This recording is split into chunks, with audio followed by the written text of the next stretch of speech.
To the Daily Mail next. And Paul, a big protest taking place in Glasgow for common sense. Absolutely. And I'm really glad we're covering this because I haven't seen a lot of this covered on any of the other news channels, to be honest. I've only heard this on GB News. So well done, GB News.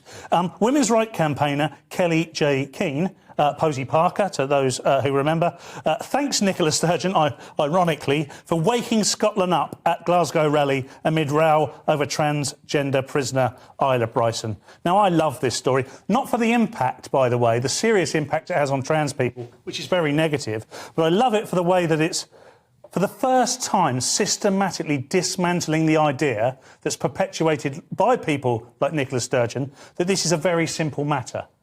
For the want of a better word, it's a binary matter. You are either accepting trans women as women or you're not, and you're either wrong or you're right. And it's simply not the case. You know, I mean, how often have we asked politicians what a natural woman is? And they've not been able to answer that question. This if they can't tell us that, why? I certainly wouldn't want them in charge. Yeah. But yeah.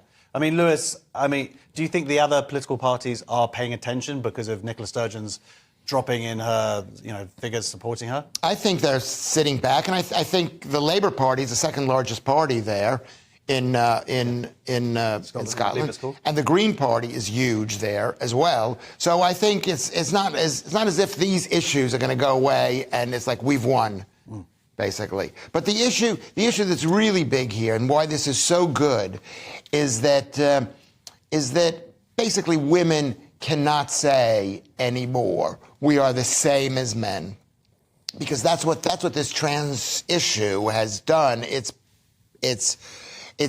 women for years have been saying we belong in men's spaces, and now men are saying we belong in women's spaces.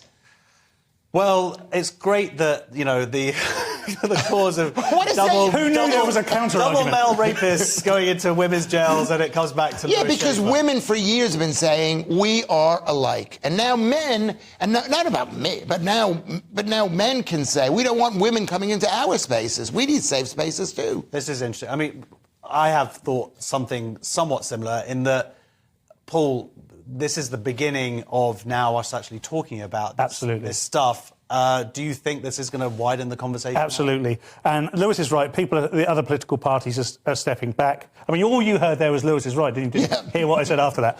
But you are right. But I would like to see Keir Starmer, in order to smash the election next time, is going to have to answer this question properly. And that's what I'd like to see from a Labour Party, because that will show that he's listening.